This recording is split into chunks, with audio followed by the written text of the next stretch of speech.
plaît, monsieur, reculez. On recule. Encore, encore.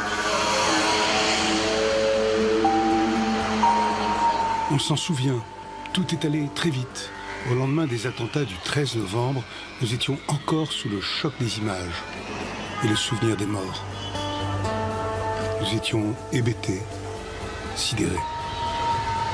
3 jours, 3 petits jours seulement après la tuerie, François Hollande convoquait en congrès les membres des 2 assemblées au château de Versailles.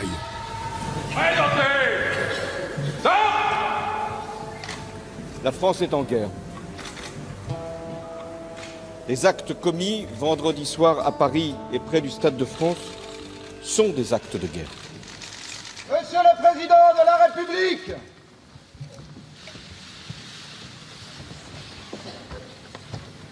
notre République n'est pas à la portée de méprisables tueurs. Ma volonté, c'est de mettre toute la puissance de l'État au service de la protection de nos concitoyens. Nous devons donc nous défendre dans l'urgence et dans la durée. Dans la nuit de vendredi, j'ai ordonné le rétablissement immédiat des contrôles aux frontières et j'ai proclamé l'état d'urgence. J'ai décidé que le Parlement serait saisi dès mercredi d'un projet de loi prolongeant l'état d'urgence pour 3 mois.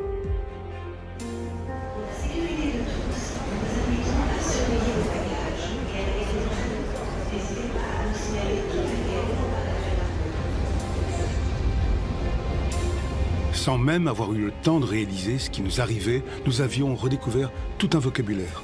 Interpellation, arrestation, assignation, perquisition. Toutes ces procédures administratives présentées comme nécessaires sont-elles excessives? Il y a bien longtemps que nous n'avons pas eu à nous poser aussi fortement de telles questions. Ce papier, hein. Nous sommes dans une situation le 13 novembre où nous ne savons pas si tous les terroristes qui ont été à l'origine de ce crime abject sont hors d'état de nuire. Et à l'heure où je vous parle, il reste encore des acteurs déterminants de cet attentat qui sont en cavale. Bon. Donc nous sommes face à un risque imminent de réplique. Le soir même des attentats, la décision fut prise d'envoyer en renfort 1500 militaires supplémentaires. Tout un arsenal d'outils de lutte contre le terrorisme fut déployé en urgence. Et pour certains, ce n'est toujours pas suffisant. Expulsion des étrangers, déchéance de nationalité pour les binationaux, mais aussi, et c'est le centre du problème, centre de rétention pour ceux qui sont nés français, sans prendre aujourd'hui le risque d'attendre. Dès le lendemain du congrès de Versailles, l'unité nationale s'effritait déjà. Banaliser le tout sécuritaire n'est pas à la hauteur de la situation, et banaliser le tout sécuritaire ne fait que contribuer à instaurer un climat de peur et de surveillance généralisée, alors que la priorité est au renforcement des moyens de renseignement et de contre-terrorisme, de justice et de police sur le terrain. La pensée, elle aussi, était en état d'urgence. Une question se posait. Jusqu'où sommes-nous prêts à aller pour protéger nos libertés? C'est en regardant de près, de très près, en observant ce ministère qui nous observe, celui de l'intérieur, que nous allons comprendre ce qui est en train de se passer dans notre République aujourd'hui.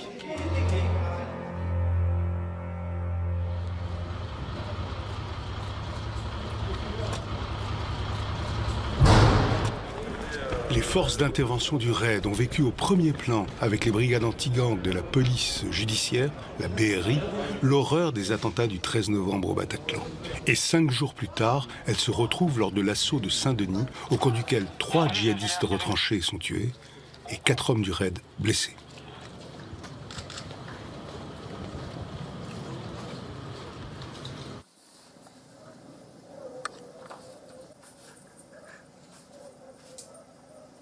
C'est dans ce climat lourd, tendu, moins de 2 semaines après ces événements, que le RAID s'apprête à renforcer la nécessaire sécurité de 150 chefs d'État réunis en même temps et en même lieu au Bourget pour la COP 21.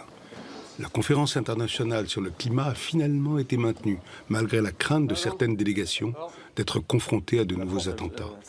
Et c'est lors de cette conférence que l'état d'urgence va soulever les premières questions autour des libertés publiques. Allez. La crainte ce jour-là est d'être confronté à ces terroristes d'un genre nouveau qui pourraient frapper fort, encore une fois, et avec le retentissement mondial que l'on imagine. C'est pas qu'ils n'ont pas peur de la mort, c'est qu'ils vont la rechercher. Pour eux, c'est un but. C'est un but ultime. Donc, à partir du moment où vous avez des gens qui ont ce but-là dans la tête, qui veulent absolument mourir, et en particulier contre le raid, vous n'avez aucune emprise sur eux. La seule emprise sur les gens, c'est de leur dire si tu nous tires dessus, tu risques de mourir, quoi, parce qu'on va riposter. Mais eux, ils s'en foutent, quoi. Non seulement ils s'en foutent, mais ils le recherchent. Donc c'est difficile. Comment gérer ça ? Ah. Voilà. Difficile, hein. Mais bon.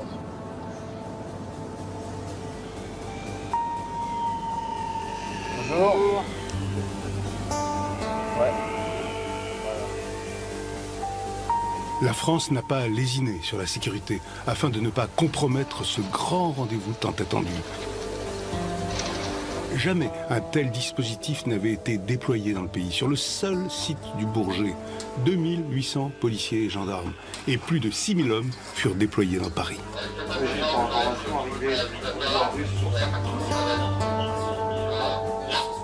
On a fait le choix de se mettre au niveau de l'auditorium, qui est ici, situé ici.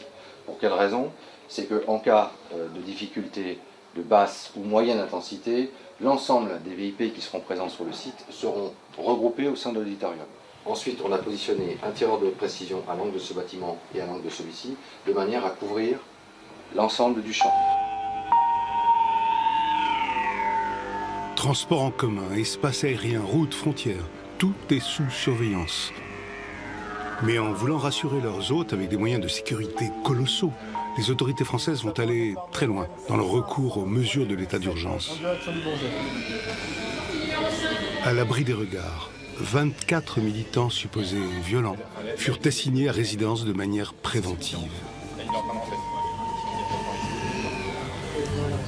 Malgré l'interdiction de manifester pendant la durée de la COP21 et au nom de l'état d'urgence, des milliers de personnes bravèrent l'interdit. Et des heurts éclatèrent entre les forces de l'ordre et certains manifestants parmi les plus virulents. Une question se pose alors. Si l'état d'urgence a vocation à lutter contre le terrorisme djihadiste, pourquoi des militants d'une toute autre nature firent-ils l'objet de ces mesures d'assignation à domicile ? Nous nous interrogeons fortement sur certains cas précis touchant notamment des militants comme en Dordogne ou à Rennes, sans aucun lien a priori avec le djihadisme et qui ont été perquisitionnés ou assignés à résidence. Je ne peux pas accepter que les forces de sécurité aujourd'hui puissent prendre en charge dans l'espace public des casseurs parce qu'ils ont décidé dans l'irrespect complet de jeter des projectiles sur des forces de l'ordre en s'en prenant à l'État et à ceux qui l'incarnent par l'uniforme qu'ils portent. Je ne l'accepterai jamais et tous ceux qui l'acceptent sur ces bancs, dont M. Mamère qui s'agite, sont dans l'irresponsabilité totale. Et pour ce qui concerne les militants écologistes, il n'y en a eu aucun d'assigné. Ceux qui ont été assignés, ce sont des individus violents. Vous n'ignorez pas l'opposition. Et ce fut le début d'un grand débat. Certains à gauche, à droite, émirent des doutes sur la véritable vocation de l'état d'urgence et sur son efficacité précise, réelle. La stratégie qui a été la nôtre, qui a été la mienne au ministère de l'Intérieur, a été de prendre un ensemble de mesures de police administrative très vite pour jouer sur la sidération de ceux que nous avions en face de nous et qui étaient susceptibles de nous frapper. Absolument, parce que je savais très bien que si on égrenait dans le temps les mesures de police administrative, ceux qui étaient susceptibles de faire l'objet de perquisitions ou d'assignation à résidence dissimuleraient et les armes, et les preuves, et les documents. Au Au ministère de l'Intérieur, l'unité de coordination de la lutte antiterroriste, l'UCLAT, doit faire face à ces inquiétudes et aux polémiques grandissantes. C'est ici que sont débriefées, anticipées, pensées, coordonnées toutes les actions menées contre le terrorisme, notamment dans le cadre de l'état d'urgence. L'état d'urgence est prévu par une loi qui a été démocratiquement votée, la loi de 1955. Donc, à partir du moment où l'ensemble des règles de prise de décision de l'état d'urgence, et c'est ce qui a été le cas, est respecté, eh bien, l'état d'urgence, c'est l'état de droit. Ceux qui prétendent que l'état d'urgence, c'est sortir de l'état de droit, c'est une négation du caractère démocratique de notre société. Cet état de droit, les hommes du RAID en parlent entre eux. Au-delà des modes d'action de ces nouveaux terroristes, c'est le droit lui-même et en l'état qui est questionné ce jour-là. On n'a plus de ces avions qui percutent les tours, ces attentats qu'on a connus dans le métro londonien ou dans le métro espagnol ou dans les trains espagnols. On n'a plus ce type de... Ça reviendra peut-être, je ne sais pas. Mais au jour d'aujourd'hui, on a échangé ça contre un terrorisme qui coûte pas cher à organiser, qui peut s'organiser assez rapidement, qui soit organisé avec plusieurs ou tout seul. Et qui fait beaucoup de dégâts, beaucoup de morts dans les populations. Et ça, ces gens-là, c'est 2, 3, 4 personnes qui peuvent vous le faire. Et donc après, se pose le problème, qu'est-ce qu'on en fait? Mais, encore une fois, vous résolvez beaucoup de problèmes, déjà, en donnant un nom au problème. Daesh, reprenons d'abord. Daesh, terrorisme, terroriste ou non? Oui, il n'y a plus de problème. Terroriste. Des gens vont là-bas et soutiennent Daesh, vont combattre avec Daesh. Ces gens sont bien partis pour combattre et aider des terroristes. On est bien d'accord. Oui. On est bien d'accord. Donc, à partir du moment où ils reviennent et qu'ils sont allés combattre pour soutenir des terroristes, peut-être pas là contre nous, mais contre des Américains, contre peu importe, à partir du moment où ils sont partis là-bas et qu'ils reviennent, ce sont pour moi des gens dangereux, ce sont des terroristes. Et alors, en effet, ceux-là, ils n'ont rien fait peut-être chez nous, encore. Ils vont peut-être rien faire, j'en sais rien. Mais je vous dirais presque, peu importe, ils sont bien partis, que je sache, combattre chez les terroristes. C'était bien des terroristes là-bas. Donc ils reviennent, on les écarte. Parlons de Guantanamo. Ils en sont là. Il a une fiche S américaine. Il est susceptible de passer à l'acte. On l'isole. Même s'il n'a rien fait. On l'isole. Vous voyez? Alors, mais bien évidemment. Alors, vous avez des loupés, vous sortez de l'état de droit, vous avez plus de lignes. Peut-être justement, est-ce qu'il faut remettre des lignes un petit peu différentes? Vous pouvez vous poser les mêmes questions. Bouger les lignes, modifier le droit, au risque peut-être de céder à ce que l'on appelle la tentation policière. C'est précisément cela qui peut inquiéter. Il faut être sérieux. On ne va pas créer un Guantanamo à Belle-Île. On ne va pas réouvrir l'île du Diable. Je pense que nos régimes ont évolué. Je pense que nous sommes quand même dans un pays d'accueil, de liberté. Tout cela n'est pas très sérieux. On ne peut pas mettre un mur autour d'un pays. On ne va pas commencer à reconstruire le mur de Berlin. Donc simplement, il faut mettre des filets de sécurité. Alors, n'oublions pas ce qu'est un filet. Et moi, je suis breton, je connais bien cette notion. Mais un filet, ça reste des trous entourés de ficelles. Donc oui, on essaie de resserrer les mailles du filet. Et pour autant, il faut prendre garde à ce que ces mailles du filet ne soient pas trop serrées pour entraver la liberté de chacun. Donc il y a... Alors à la fois ça laisse passer le terroriste, éventuellement s'il fait une cure d'amaigrissement, il passe dans le trou. Un gros poisson ne passe pas, mais s'il a l'intelligence de maigrir, il va passer, il va regrossir derrière le filet. Voilà. Maintenant il y a quand même pas mal de poissons qui se prennent dans le filet, Dieu merci, mais si vous resserrez trop les mailles du filet, alors vous n'êtes plus dans une société libre. Et c'est à travers les mailles de ce filet, en dépit de l'état d'urgence, que l'un des terroristes a pu passer en Belgique en direction de la ville de Molenbeek, malgré le rétablissement des frontières. ces frontières que l'on pensait disparues et qui se dressent de nouveau, soudain, du jour au lendemain. C'est le retour des fouilles et des contrôles, images d'hier presque oubliées, remises brusquement au goût du jour.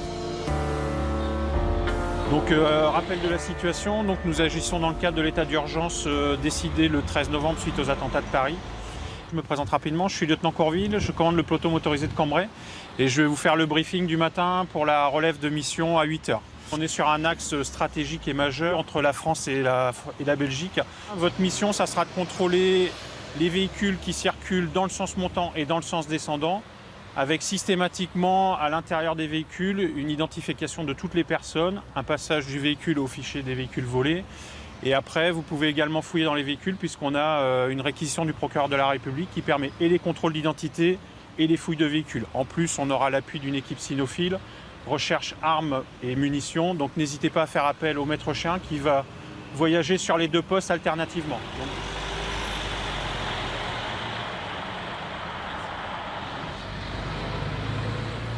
Gendarmerie nationale, bonjour monsieur. Je vais vous demander de me présenter la carte grise du véhicule, votre permis de conduire ainsi que la pièce d'identité du passager, s'il vous plaît. Le fait d'être en état d'urgence permet d'augmenter les contrôles, le volume, et donc du coup, on augmente aussi les gens qu'on arrête, quoi. Ça nous permet on profite de ce système, enfin de l'état d'urgence pour élargir les contrôles. Et de fait, on contrôle aussi les personnes qui sont recherchées, et du coup, voilà, on en profite. Qui sont recherchés pour autre chose que pour du terrorisme, bien sûr. Ouais. Ça va de la pension alimentaire qui n'est pas payée jusqu'au délit majeur.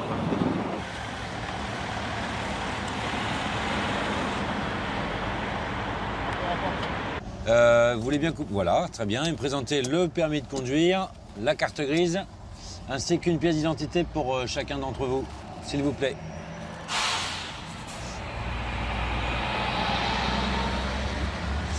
Votre permis à vous, il est où? Je l'ai pas sur moi, c'est ça. Mais c'est le vôtre qu'il me faut. C'est vous qui conduisez. Ah non, oui, c'est moi qui conduisais, mais je pense sur moi quand j'étais là. Oui, mais moi, vous n'avez pas votre permis de conduire, c'est vous qui conduisez. D'accord. Il y a le chien des stupes qui va venir. D'accord. Donc on va sortir du véhicule, on va se mettre sur l'arrière en protection pendant que le chien va travailler.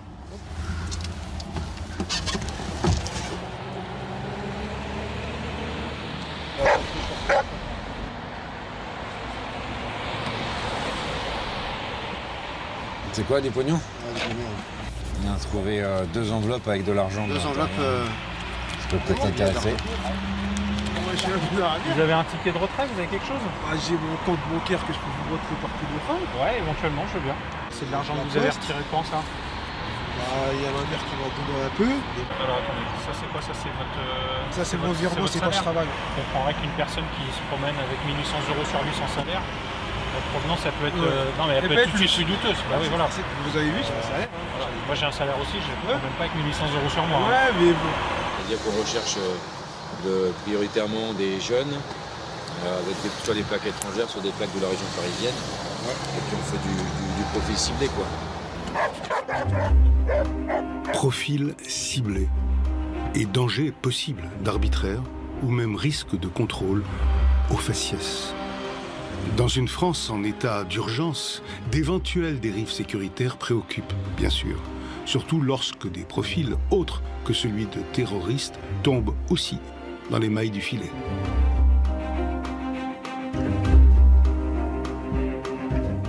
L'état d'urgence, est-ce qu'il sert à autre chose que la lutte antiterroriste, par exemple? Là, il faut être extrêmement précis sur cette réponse. Nous n'avons pas pointé que des gens dont nous étions sûrs qu'ils étaient engagés ou dont nous les soupçonnions d'être engagés dans des opérations terroristes. Par exemple, nous avons pointé aussi des trafiquants d'armes et de stupéfiants. Parce que nous savons qu'il y a aujourd'hui une porosité entre certains milieux de la délinquance et les milieux terroristes. Et que nous avons pensé que de rentrer par la délinquance et le droit commun dans les perquisitions administratives était une manière d'atteindre les cibles terroristes. Peut-être, mais dans ce cas, où s'arrêtent les perquisitions et les assignations à résidence dans le cadre de l'état d'urgence? Jusqu'où va-t-on chercher le lien, plus ou moins direct, avec le terrorisme? Have you got something in the pockets of your pants? Here. Nothing? Turn. Thank you. Put your hands up. Okay, great. Don't move.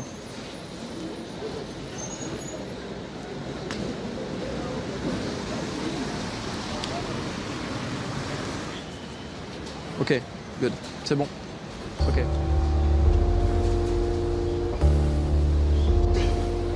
Si vous êtes témoin d'une situation qui présente un risque pour votre sécurité ou celle des autres voyageurs, appelez le numéro d'alerte. En effet, il faut le dire, nous sommes en guerre. Monsieur le Président l'a dit. Mais c'est une logique de guerre moderne. C'est là qu'est la difficulté, puisqu'en fait, et c'est là qu'est le côté terrible de la chose, c'est qu'en fait, on n'a pas l'impression d'être en guerre. Mais pourtant, on l'est, puisque la menace est invisible et imprévisible. Il faut, de temps en temps, je dirais, écarter temporairement quelques libertés de manière à garantir la sécurité des gens. Parce que je pense que la vie prime des fois sur certaines libertés. Réduire les libertés pour renforcer la sécurité? Mais à la condition de ne pas affaiblir l'état de droit et sur une durée limitée. Car l'état d'urgence prévu au départ pour 12 jours, puis prolongé, et qui le sera encore, pose la question de la durée de restriction de ces libertés. Si on n'arrête pas l'état d'urgence, on a un procès sur l'état d'urgence permanent. Et quand on l'arrête, on nous explique que c'est pas raisonnable. Bon, nous ne souhaitons pas que l'état d'urgence soit prorogé à l'infini. Nous l'avons mis en œuvre parce que les conditions de droit étaient réunies pour le faire. Mais l'état d'urgence est un élément de l'état de droit. Ce n'est pas une dérogation à l'état de droit. Les mesures d'exception prévues par l'état d'urgence, ce ne sont pas des mesures orthogonales au principe républicain, mais ce sont des mesures qui sont des mesures d'exception prévues par l'état de droit et qui doivent être utilisées conformément à ce que le droit prévoit, c'est-à-dire avec une infinie précaution.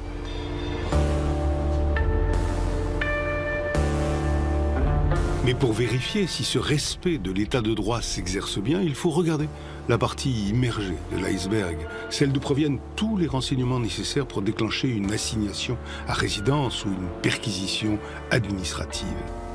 C'est le SCRT, Service central du renseignement territorial, plus connu il y a quelques années sous le nom de RG, Renseignements généraux. C'est là que remontent les informations de terrain en provenance de tout le territoire national. Nous travaillons, vous le savez, sur des signalements dits de bas de spectre, des signaux faibles. C'est-à-dire une personne qui va nous signaler effectivement son voisin, un milieu professionnel qui va s'étonner de l'évolution d'un individu. Genre il circule la main d'une femme, par exemple, voilà, ce genre de choses. Une famille qui va s'inquiéter parce qu'effectivement sa fille ou son fils s'est converti et développe une pratique ultra rigoureuse de l'islam. Tous ces signalements-là vont très naturellement pour évaluation au renseignement territorial et nous permettent d'avoir depuis plusieurs mois maintenant, plusieurs années, depuis le printemps 2014, une importance de plus en plus grande de ces signalements, un vivier de radicalisés sur lequel nous sommes en travail permanent d'évaluation, une évaluation fine, en faisant preuve de discernement. Je veux dire, il y a des cas de radicalisation suspectés comme radicalisation qui n'en sont pas, qui sont simplement des conversions. On lève le doute, c'est ça. Et là, on va effectivement permettre de lever le doute.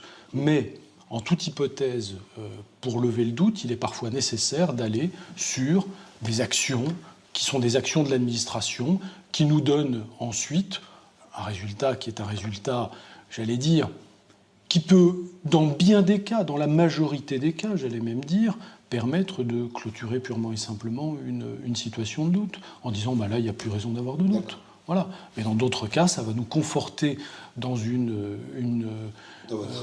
suspicion et dans la certitude, ou ce qui devient la quasi-certitude, qu'un individu est suffisamment fragile pour basculer.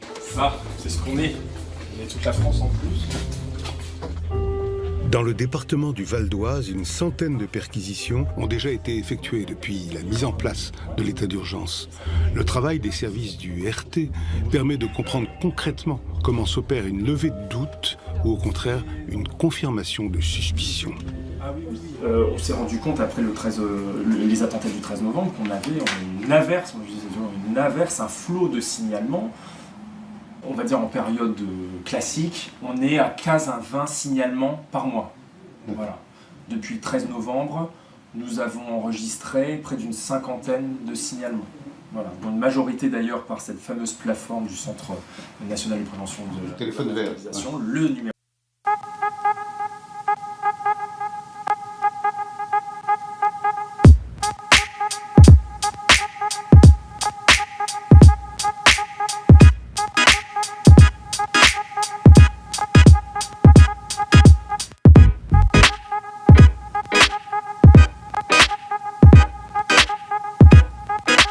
Effectivement, voilà, on a près d'une 50aine. Voilà, quand je vous disais une averse de signalement, c'est vraiment une averse de signalement. Pour partie infondée, c'est-à-dire que avant c'était mon mari est pédophile, quand il a la garde, il touche les enfants. Bon, ok, bah maintenant c'est mon mari est un méchant terroriste, il va les emmener en Syrie. Ça marche aussi. Alors des fois oui, c'est des cas, puis des fois bah non, mais on sait comme ça que madame a embêté monsieur pendant un petit temps. On nous demande d'être bien sûr de nos cas, on doit motiver les cas que l'on propose, hein, je veux dire, comme je le disais, on ne sort pas les noms comme ça dans notre chapeau. Hein. Ça nous desservirait de taper tous azimuts. De galvauder l'état d'urgence, c'est ça que vous voulez dire ? Exactement, parce que on est là pour accomplir un travail, c'est-à-dire pouvoir diagnostiquer la radicalisation, prendre la mesure de la menace et pouvoir après y apporter des solutions. Alors, pour éviter de galvauder l'état d'urgence, il convient de vérifier, avant de décider. C'est dans ce cadre qu'une petite équipe, ce soir-là, met en place une planque, c'est-à-dire une surveillance devant une salle de prière. Bon, on y go ? Ouais. Allez, c'est parti.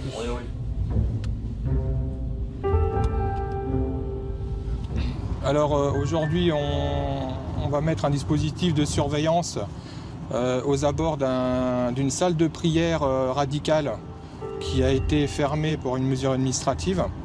Donc malgré cette mesure de fermeture, on a eu des renseignements relatifs à la présence d'individus dans ces lieux la nuit et qui quittaient les lieux au petit matin.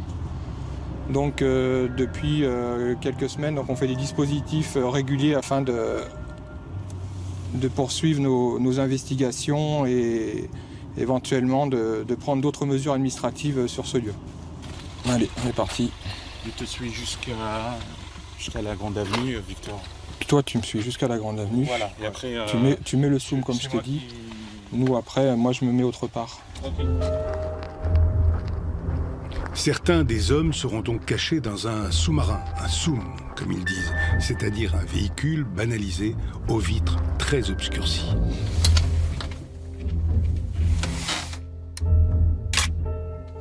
Là, pour le moment, il n'y a pas d'activité, mais mes autres collègues sont de l'autre côté, parce que le pavillon, il se constitue donc d'une entrée principale. Là où on est, c'est carrément à l'arrière du pavillon. Il y avait une petite porte de jardinier qui donne carrément sur l'avenue, qui elle a été forcée. Là où les individus pourraient rentrer. Sur 4-5 heures de surveillance, on va peut-être avoir 10 secondes qui pourraient nous intéresser. Sur 10 secondes, ça peut nous permettre d'avoir plein de renseignements.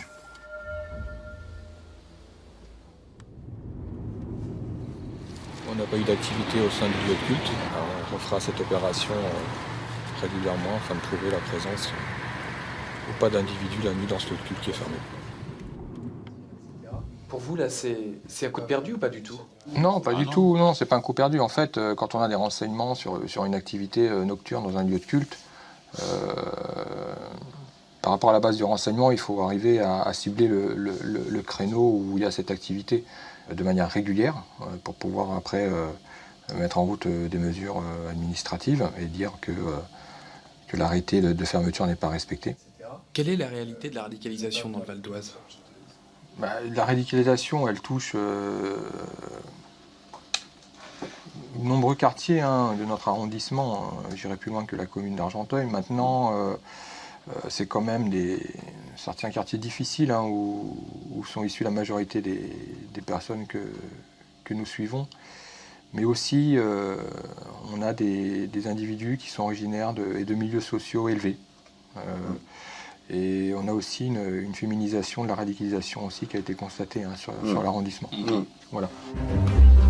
Ce niveau de radicalisation en local est évalué ici, à la préfecture, dans le cadre de l'état d'urgence. Celui qui décide des perquisitions administratives et des assignations à résidence sur la base de renseignements n'est pas un juge, mais un préfet. C'est ce qu'on appelle une décision administrative par opposition à une décision judiciaire. Ceci pose la question du rôle et du contrôle de la justice sur l'action policière. Le préfet, le voici. Il est ce jour-là entouré des services de renseignement du département, porteurs d'informations bien sûr confidentielles, mais qui ne reposent sur aucune preuve juridique établie. Je propose de passer à l'ordre du jour en commençant par l'examen des fermetures administratives de lieux de culte. On en a un qui l'est depuis hier.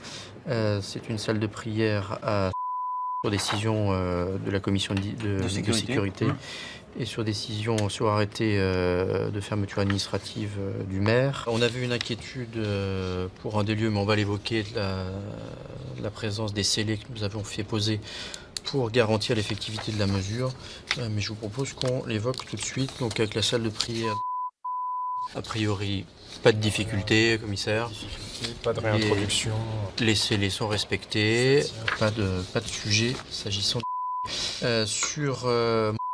donc c'est une école confessionnelle et un lieu de culte. Là, c'est sur celui-ci que nous avions une inquiétude sur les scellés. La commune avait une inquiétude du respect de la décision de fermeture administrative qui avait été prise et je crois que l'inquiétude a été levée. Là, on fait la vérification. Voilà. Les scellés sont bien en place. Ouais. Ok, merci. Sur les assignations. Les assignations à résidence. Donc, nous en sommes actuellement à 21 personnes assignées à résidence dans le département. Monsieur qu'on connaît bien également autour de cette table, qui nous sollicite beaucoup alors, sur son assignation à résidence. Il nous appelle entre 2 et 3 fois par jour, sur sa possibilité de récupérer ses armes. C'est l'individu dont nous évoquions tout à l'heure. Donc à ce stade, on vous propose peut-être de le maintenir sous assignation à résidence, compte tenu du profil de l'individu. Lui, en tant qu'individu, n'est pas, il faut être très clair, n'est pas quelqu'un de radicalisé. En revanche, c'est sa porosité, sa proximité avec les problèmes de l'armement qu'il avait réalisé, et détient des armes, et c'était l'objectif qui avait été fixé. Et là-dessus, c'est une personne qui dès lors qu'on va lui redonner ses armes, retournera au club de tir, rencontrera ces personnes et aura toujours des munitions chez lui. Donc on a quand même un risque, c'est dans ce sens-là qu'on a travaillé. C'est ce qui a motivé. N'oublions pas qu'on était à ce moment-là dans la recherche de personnes pour fournir des armes et munitions à des personnes pour en passer à l'acte. Il faut quand même aussi bien identifier la problématique. Ok, donc sur celui-là, on ne bouge pas pour le moment. On a 2 assignés à résidence qu'il avait été au lendemain quasiment, puisqu'il l'avait été le 15 novembre 2015, qui avaient été assignés à résidence et pour lesquels on a demandé l'abrogation au ministre de l'arrêté. Ça a été fait. Pour l'un le 12 décembre et pour l'autre le 10 décembre. Je pense que ça doit être dans les tuyaux. Nous, on a fait passer à notre centrale la semaine dernière. Donc, Parce que ça remonte côté préfecture et ça remonte aussi côté services centraux. Le fruit essentiel des perquisitions, c'est le renseignement. C'est le renseignement. Donc c'est du renseignement de toute nature. C'est parfois du très petit renseignement, à ceci près que, mis bout à bout avec l'ensemble des renseignements collectés autour de cette période, eh bien, nous contribuons, à notre niveau, à l'établissement de la cartographie la plus fine possible des réseaux, des contacts, des complicités. Vous avez entendu tout à l'heure l'évocation de ces personnages qui par eux-mêmes ne sont pas signalés comme radicalisés, mais ils détiennent des armes, ils font du commerce d'armes, ils sont en contact avec des gens qui, eux, sont radicalisés. Donc c'est cette cartographie des connexions entre des niveaux de risque divers, des comportements religieux extrémistes, des fragilités personnelles, de la proximité avec les armes, de la petite délinquance et du trafic de stupéfiants. C'est cette cartographie de contact qu'on essaye d'établir pour prévenir l'apparition d'une menace plus caractérisée. Nous, on a décidé les perquisitions sur la base de renseignements. Un juge ou un procureur, il lui faut plus. Il lui faut une procédure pénale, donc il faut qu'il y ait à la base une infraction susceptible de recevoir une qualification pénale. L'état d'urgence nous permet d'appréhender une situation en amont, au moment de la constitution même du début de commencement du risque. Et là, nous avons cette possibilité qui est une possibilité de travail préventif plus forte que celle qu'on a habituellement. On s'entoure de précautions. On s'entoure de précautions pour aller chez les gens. Voilà. On ne peut pas aller, comme je vous le disais, au coin de la rue, faire une perquisition administrative. On n'en a pas le droit. La motivation de l'état d'urgence aussi, c'est de pouvoir prévenir les atteintes à la sécurité et à l'ordre public. Et ben on reste quand même dans ce cadre-là. Voilà, donc on ne peut pas aller chez monsieur, madame, tout le monde, taper à la porte et dire on a besoin de regarder ce qui se passe chez vous. Malgré ces gages qui se veulent rassurants, des images se répandent sur les réseaux sociaux montrant des perquisitions musclées. Exemple, celle de ce restaurant à l'Halle du Val d'Oise n'aura pas permis de confirmer une quelconque implication de son propriétaire dans une association terroriste ou dans un processus de radicalisation. Cette perquisition, pour lever de doutes, aura été bien cher payée. L'état de droit, y compris et surtout lorsqu'il mobilise des mesures exception, doit être un état irréprochable. Et donc il faut bien comprendre que la mesure de police administrative mobilisée dans le cadre de l'état d'urgence n'est pas une mesure dont on a coutume. Ce n'est pas une mesure qu'on utilise tous les jours. Et par conséquent, il y a dû y avoir dans la maison, par les instructions que j'ai données, l'exigence qui a été la mienne, des corrections d'apporter à la manière dont les services travaillaient, parce que dans les premières heures, face à un phénomène dont ils n'avaient pas l'habitude, ils ont pu commettre des erreurs, et donc il faut les corriger. Même si ces dérapages ne sont pas systématiques, les images ont marqué les esprits et renforcent au sein de la communauté musulmane, parfois, souvent, un sentiment de stigmatisation. C'est justement pour prendre la température que le renseignement territorial du Val d'Oise se rend régulièrement à la mosquée d'Argenteuil, la plus grande d'Europe.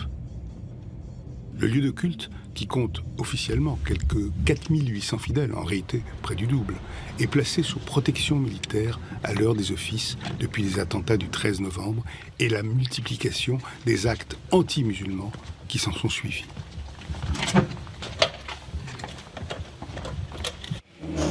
C'est bon, je fais un petit peu le point avec vous suite à la mesure de l'état d'urgence.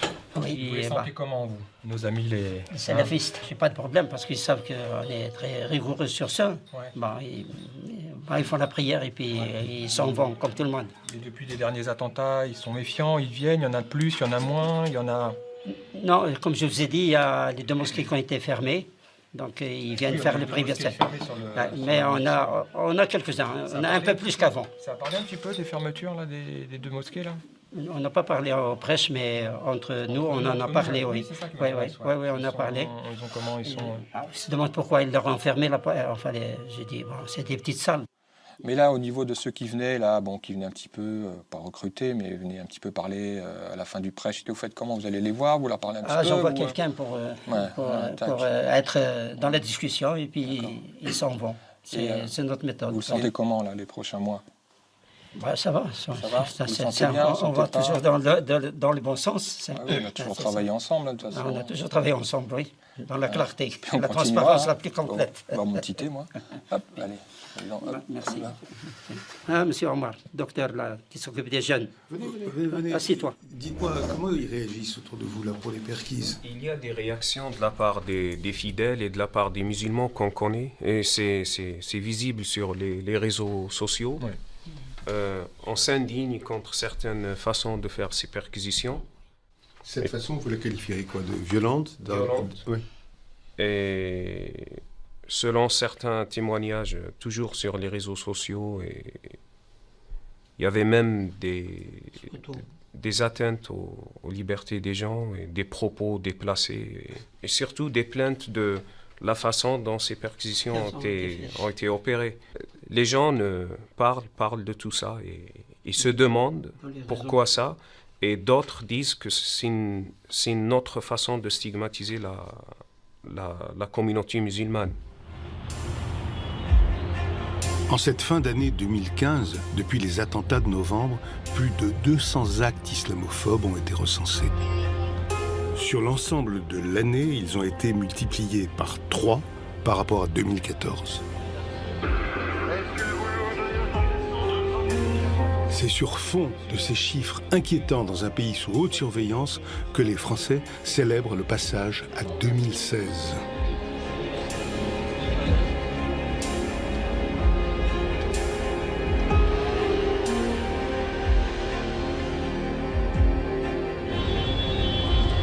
Bernard Cazeneuve, qui est aussi le ministre des Cultes, décide en ce début d'année d'aller rassurer cette communauté musulmane plus que jamais inquiète et qui craint, redoute l'amalgame.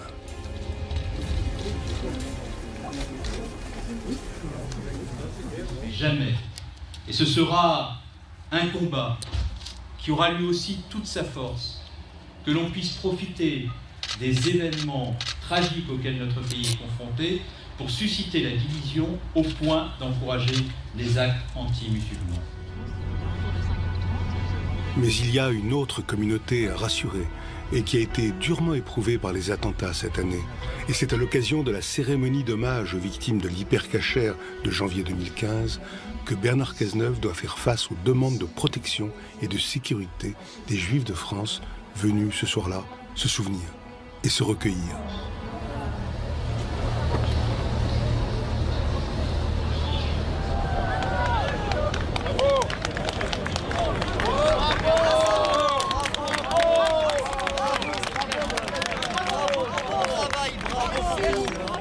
Bravo, monsieur Cazeneuve. Bravo. Bravo la police. Bravo.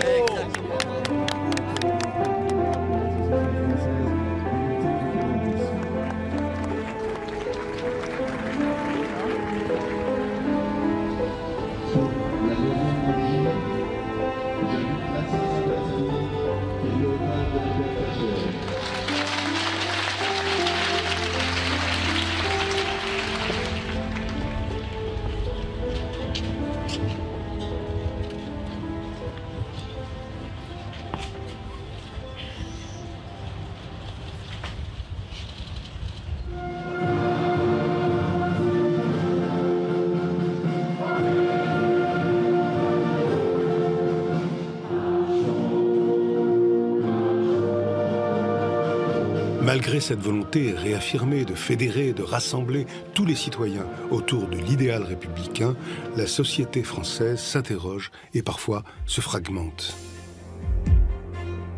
Depuis quelque temps, les débats vifs, bien au-delà de l'état d'urgence, se sont cristallisés sur une loi qui clive profondément la déchéance de nationalité. Que cette déchéance concerne les seuls binationaux ou l'ensemble des Français importe peu à Christiane Taubira. Pour la ministre de la Justice, c'est le principe même qui est en cause. Il lui semble inacceptable. Je quitte le gouvernement sur un désaccord politique majeur. Je choisis d'être fidèle à moi-même, à mes engagements, à mes combats, à mon rapport aux autres, fidèle à nous, tel que je nous comprends. Non, non, à la déchéance. Non, non, non, à l'état d'urgence. Non, le PS est fait comme Perquise et S comme Fichès. La proposition du président de la République d'inscrire état d'urgence et déchéance, retrait de nationalité dans la Constitution qu'il conviendrait alors de réviser est considérée avec suspicion. Et dans la rue, sous le regard des policiers, nombreux sont ceux qui durcissent le ton. Pas l'État policier. Abrogation des lois d'exception. Action, révolution contre le racisme. Aux côtés des manifestants, Halim Abdelmalek. Il a été le premier à voir le Conseil d'État suspendre son assignation à résidence après avoir été soupçonné, à tort donc, d'appartenir à la mouvance islamiste radicale. J'ai dû passer 2 mois et 4 jours assigné à résidence chez moi. J'ai dû subir cette oppression j'ai dû subir ces sentiments que je ne connaissais pas, ces sentiments d'injustice, ces sentiments de solitude, de délaissement. Surtout quand on sait qu'on n'a rien fait, quand on sait qu'on n'a rien à voir à tout ça, et quand on sait qu'on est juste humain, et que peu importe ce qu'on pratique, peu importe ce qu'on vit, voilà, on est français, on est né en France, et quand même on nous fait subir ces choses-là, il faut penser aux générations qui vont venir après. Merci. Merci. Une chose est sûre, l'état d'urgence et surtout le débat sur la déchéance de la nationalité ont réveillé de vieux fantômes. On les croyait disparus. Pendant la Seconde Guerre mondiale, mon père était résistant, a été qualifié de terroriste par l'occupant nazi parce qu'il avait pris les armes. Et il avait été qualifié de terroriste non pas par des juridictions indépendantes, mais par l'occupant. L'indignité nationale eût été une meilleure solution et aurait évité la désunion nationale. Nos concitoyens n'ont rien à gagner et les terroristes rien à craindre de cette réforme constitutionnelle, symbole d'une république du repli, de la peur et du rejet, d'une république qui s'abaisse plutôt que de grandir. La Constitution n'est pas un texte fourre-tout, où l'on range les petites humeurs d'un gouvernement qui a le goût des bottes qui claquent. Alors que les débats sur la révision de la Constitution continuent, l'état d'urgence, lui, est prorogé. Et ceci jusqu'au 26 mai. 4 mois après que l'état d'urgence ait été décrété, l'heure est au bilan. On dénombre plus de 3450 perquisitions sur l'ensemble du territoire. 740 armes ont été saisies, dont 75 armes de guerre. 340 assignations à résidence ont été notifiées. 70 d'entre elles ont été renouvelées.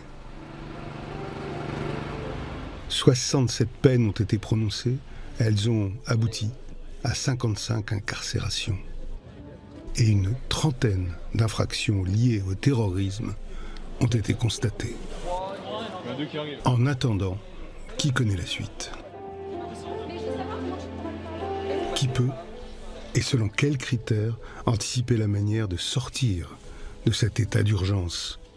Et combien de temps pourront tenir à ce rythme les forces de l'ordre formées à faire la police et qui se retrouvent, selon l'expression du président de la République, en situation de gérer la guerre?